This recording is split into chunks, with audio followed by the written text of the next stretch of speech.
Congress 100 seat തികച്ച കാര്യം നമ്മൾ പറയണ്ടേ? 100 എന്ന സംഖ്യ ഇപ്പൊ കുറഞ്ഞു, 97. നിൽക്കട്ടെ, 97. ഇത്രയും നല്ല മികച്ച പ്രകടനം നടത്തുമ്പോ കഴിഞ്ഞ സഭയിലെ കോൺഗ്രസിന്റെ കക്ഷി നേതാവ് അധീർ രഞ്ജൻ ചൗധരി യൂസഫ് പട്ടാനോട് ബേറംപൂർ മണ്ഡലം ബംഗാൾ 19,000 വോട്ടിന് പുറകിലാണ് ഇപ്പോൾ. അവിടെ TMC തരംഗമാണ് പശ്ചിമ ബംഗാളിൽ.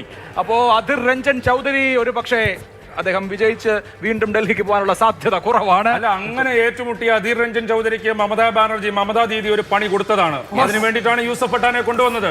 ഞാൻ നേരത്തെ പറഞ്ഞില്ലേ, ഫസ്റ്റ് ബോളിൽ സിക്സർ ട്രൈ ചെയ്യുന്ന യൂസഫ് പട്ടാനെ കൊണ്ടുവന്നത് അധീർ രഞ്ജൻ ചൗധരിയെ വീഴ്ത്താനാണ്.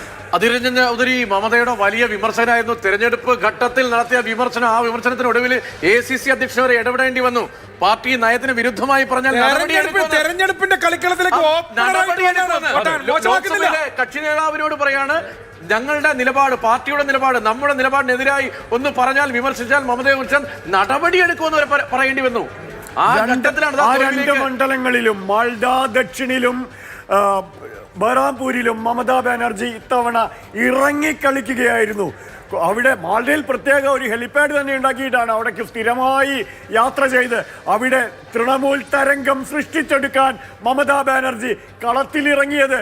മമതയുടെ ബൗൺസറിനെ അതിജീവിക്കാൻ എന്തായാലും അധീർ രഞ്ജൻ ചൗധരിയുടെ സ്വാഭാവിക പഴയ ശൈലിയിലുള്ള ബൗൺസറിനപ്പുറം ഹാർഡ് ഹിറ്റിംഗ് ആ ഹാർഡ് ഹിറ്റിങ്ങിനെ പ്രതിരോധിക്കാൻ അധീർ രഞ്ജൻ ചൗധരിക്ക് കഴിഞ്ഞില്ല.